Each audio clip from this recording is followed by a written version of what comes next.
നിലവിലുള്ള ഇന്ത്യൻ ദേശരാഷ്ട്രത്തിൽ മുസ്ലിങ്ങൾ ഒരു ബാഹ്യ അപരരാണ്, അഥവാ എക്സ്റ്റേണൽ അതറായി നിർമ്മിക്കപ്പെടുന്നുണ്ട് എന്നതാണ്. എന്നാൽ ദളിത് വിഭാഗങ്ങൾ പലപ്പോഴും ഹിന്ദു എന്ന കാറ്റഗറിയിൽ സെൻസസിലൂടെയും നിയമനിർമ്മാണ പ്രക്രിയയിലൂടെയും ഉൾപ്പെടുത്തിക്കൊണ്ട് ഒരു ആന്തരിക അപരത്വമാണ് അനുഭവിക്കുന്നത്, അഥവാ ഇൻറ്റേണൽ അതറാണ്.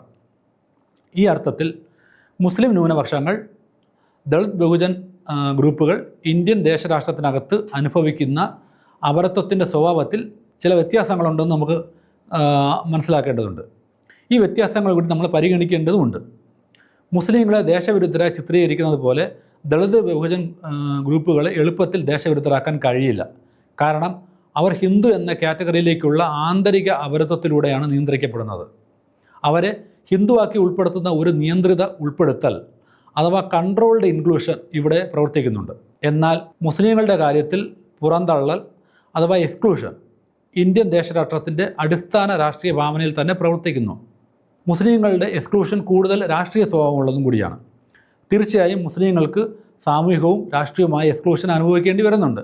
എന്നാൽ മുസ്ലിങ്ങളെ ദേശത്തിന് പുറത്തുള്ളവരായി കാണുന്ന രാഷ്ട്രീയ ഭാവന അഥവാ തീവ്രവാദാരോപണം, അത് തീവ്രവാദാരോപണം, ഭീകരവാദാരോപണം, മതമൗലിക ആരോപണം തുടങ്ങിയവ ഈ പുറന്തള്ളലിൻ്റെ പ്രധാന രൂപങ്ങളാണ്.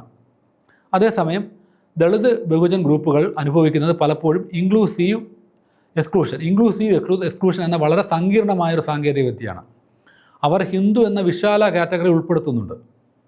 പക്ഷേ അതേസമയം സാമൂഹികമായി അവരെ താഴ്ത്തപ്പെടുത്തുകയും നിയന്ത്രിക്കപ്പെടുകയും ചെയ്യുന്നുണ്ട്. മുസ്ലിങ്ങൾക്ക് നേരെയുള്ള പുറന്തള്ളലും ദളിത് ബഹുജൻ ഗ്രൂപ്പുകൾക്ക് നേരെയുള്ള നിയന്ത്രിത ഉൾപ്പെടുത്തലും തമ്മിലുള്ള ഈ വ്യത്യാസം ഇസ്ലാമോഫോബിയയെക്കുറിച്ചുള്ള വിശകലനത്തിൽ കൊണ്ടുവരേണ്ടതുണ്ട്. അതിനാൽ ഇസ്ലാമോഫോബിയയെ മനസ്സിലാക്കുമ്പോൾ നാം 3 കാര്യങ്ങൾ ഒരുമിച്ച് കാണേണ്ടതുണ്ട്. 1. അതിൻ്റെ കൊളോണിയൽ ചരിത്രം. 2. അതിൻ്റെ ബ്രാഹ്മണിക സാമൂഹ്യ വേരുകൾ. 3. ആധുനിക ഇന്ത്യൻ മതേതര ദേശരാഷ്ട്രത്തിലും പുരോഗമന ലിബറൽ ഭാവനകളിലും അതെങ്ങനെ പുതുതായി പ്രവർത്തിക്കുന്നു എന്നത്. ഈ 3 തലങ്ങളും ഒരുമിച്ച് കാണുമ്പോഴാണ് ഇസ്ലാമോഫോബിയയുടെ ചരിത്രവും വർത്തമാനവും കൂടുതൽ കൃത്യമായി മനസ്സിലാക്കാൻ കഴിയുക.